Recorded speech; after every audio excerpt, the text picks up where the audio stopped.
আসসালামু আলাইকুম ওরহমাতুল্লাহ। প্রিয় বন্ধুরা, মুসলমানরা জান্নাত পাওয়ার ঘোষণা পেয়েই নিজেদের হৃদয়ে প্রশান্তি পাবেন। ক্ষমার ফজিলতে আল্লাহর অনুগ্রহের দিকে খুব বেশি ঝুঁকে পড়বেন তারা। সূরা নূহে এই ক্ষমার প্রার্থনার কথা বলা হয়েছে। যারা আল্লাহর কাছে তার নির্দেশ মোতাবেক ক্ষমা প্রার্থনা করবে তাদের জন্য মহান আল্লাহ সুবহানাহু ওয়া তাআলার পক্ষ থেকে থাকবে নিয়ামতের ঘোষণা।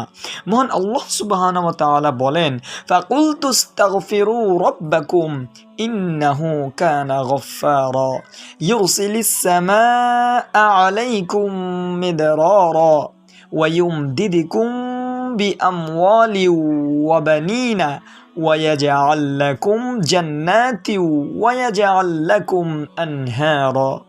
অর্থাৎ তোমরা তোমাদের পালনকর্তার ক্ষমা প্রার্থনা করো, তিনি অত্যন্ত ক্ষমাশীল।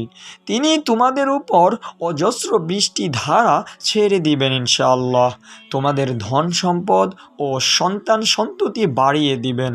তোমাদের জন্যে উদ্যান স্থাপন করবেন এবং তোমাদের জন্যে নদী নালা প্রবাহিত করবেন। সূরা নূহের আয়াত নম্বর 10 এবং 12-তে সূরা নূহের আয়াতে কারিমায় মহান আল্লাহ তাআলা বান্দাকে ক্ষমা প্রার্থনা করার কথা বলেছেন। রোজাদার বান্দার জন্য এই নিদর্শনা ক্ষমা ও নিয়ামত পাওয়ার একটি বড়ই সুযোগ। যার ক্ষমা প্রার্থনা করবে তারা সুনিশ্চিত ক্ষমা ও নিয়ামত পেয়ে ধন্য হবে। প্রিয় বন্ধুরা, মহান আল্লাহ সুবহানাহু ওয়া তাআলা এই দুইটি আয়াতের মধ্যে যে নিয়ামতগুলোর কথা বলেছেন তা হলো, নাম্বার 1, মহান আল্লাহ বান্দাকে ক্ষমা করে দিবেন। নাম্বার 2, রহমতের বৃষ্টি দান করবেন।